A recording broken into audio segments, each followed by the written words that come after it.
Olá, povo de Deus, segunda-feira da 27ª semana do Tempo Comum, 5 de outubro de 2020, São Benedito. A nossa reflexão de hoje é a partir de Gálatas 1, de 6 a 12, Lucas 10, 25 e 37. O apóstolo Paulo passou uma parte da sua vida sendo um exímio cumpridor da lei, em nome da qual perseguia e matava cristãos.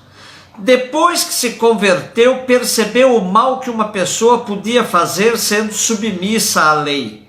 E nesta perspectiva, não podia entender que os Gálatas, depois de terem conhecido o evangelho da liberdade, deixassem se contaminar com as ideias antigas e voltassem a se submeter ao jugo da lei. Segundo os Atos dos Apóstolos, Paulo, na sua segunda viagem missionária, atravessando a Frígia e a Galácia, fundou aí comunidades, as quais visitou depois na sua terceira viagem. No trecho de sua carta hoje, Paulo constata com tristeza que os Gálatas haviam abandonado o puro evangelho que ele lhes tinha anunciado e tinham feito uma mescla do evangelho com a antiga tradição judaica. Assim entendemos quando ele diz: irmãos, estou admirado de que tão depressa vos afasteis daquele que vos chamou pela graça de Cristo para seguirdes outro evangelho. De fato, as primeiras comunidades cristãs viviam sendo fustigadas por outras doutrinas que as desviavam do verdadeiro evangelho, e também pelas correntes judaizantes que, embora tenham se convertido ao cristianismo, achavam que era possível continuar com um pé no judaísmo. Isso Paulo não podia aceitar, e por isso cobrava dos Gálatas uma opção definitiva e única por Jesus Cristo. Por defender a liberdade dos cristãos, conquistada por Cristo no sacrifício da cruz, e não a escravidão das leis e das doutrinas, a carta aos Gálatas ficou conhecida como o Evangelho da Liberdade. Lucas 10, 25 a 37. A parábola do samaritano que cuidou de um homem que tinha sido assaltado e por ele encontrado caído na beira do caminho, surgiu numa ocasião em que Jesus, num debate com um doutor da lei, lhe esclarecia quem é o próximo a quem se deve servir e amar. À pergunta do doutor da lei sobre como se conquista a vida eterna, Jesus responde com uma outra pergunta: o que está escrito na lei? Como lês? E o doutor da lei responde com a precisão de um magistrado: amarás ao Senhor teu Deus com todo o teu coração, com toda a tua alma, com todas as tuas forças e com todo o teu entendimento, e ao teu próximo como a ti mesmo. O texto deixa claro que o doutor da lei conhecia bem suas obrigações legais com Deus e com os irmãos. Por isso Jesus lhe diz: respondeste bem, faz isso e viverás. Mas, na verdade, o doutor da lei sabia que não cumpria suas responsabilidades nem com Deus, nem com os irmãos, e, consequentemente, ele vai fazer uma pergunta para justificar-se. E aí ele diz a Jesus: mas quem é meu próximo? É nesse contexto que Jesus conta a parábola do samaritano. Comecemos com um alerta interessante. Nos acostumamos a chamar tal narrativa de parábola do bom samaritano. Porém, essa forma de dizer pode transparecer que um bom samaritano era coisa rara, pois o normal é que os samaritanos não prestem nem sirvam para qualquer coisa. É como se disséssemos: esse é um bom brasileiro, para distinguir dos demais.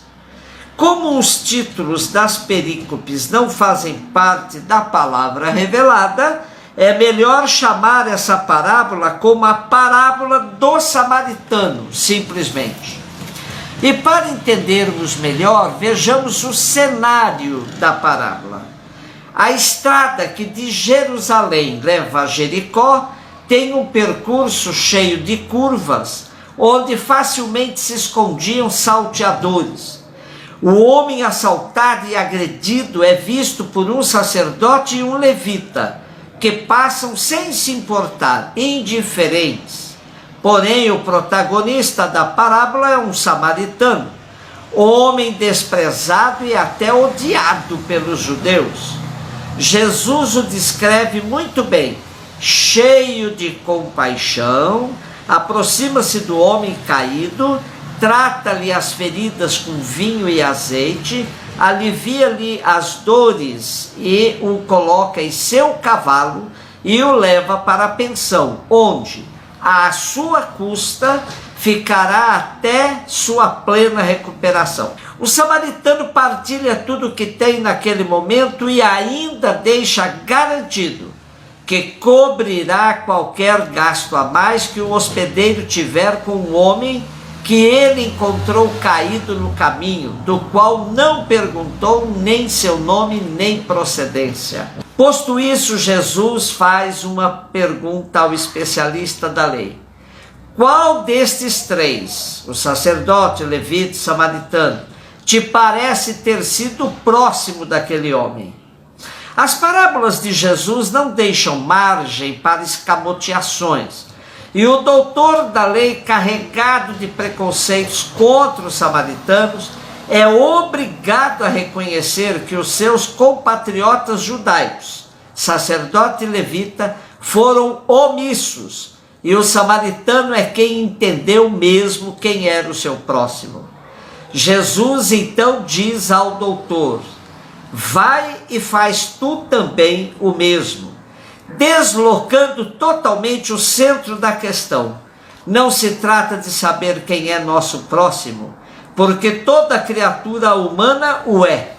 Trata-se isso sim de saber como nos tornamos próximos do outro. Quem manifesta a sua compaixão em ações concretas em favor de quem precisa, esse é o verdadeiro discípulo de Deus, porque se faz próximo do outro. Paulo tinha certeza de que os gálatas, se apegassem às doutrinas e leis, não seriam capazes de se fazer próximos de ninguém. E Jesus sabe que o especialista da lei entendia de lei, mas não de compaixão e de misericórdia. Quando Paulo diz em Romanos que a letra mata e o espírito é que dá vida, está dizendo de outra forma essa mesma lição que agora dá aos Gálatas e que Jesus tenta fazer entender o doutor da lei. A parábola de Jesus sobre o samaritano que se compadeceu do homem assaltado, agredido e caído à beira do caminho, nos revela verdadeiramente que é Jesus esse samaritano, que uma vez já pagou a conta da nossa pensão e que deixou afiançada futuras dívidas nossas. Jesus, o grande samaritano, se aproxima de todos e de cada um de nós para curar nossas feridas e derramar sobre elas o óleo da sua consolação e o vinho da sua força. Ele se ocupa de nossas fragilidades, nos convida a ir com ele aos lugares onde a vida está mais em perigo e a confiar na força secreta da compaixão e da esperança teimosa. À luz da parábola do samaritano de hoje, nos lembramos também da comparação feita pelo Papa Francisco da igreja como um hospital de campanha, convidando a igreja a desenvolver sua dimensão samaritana.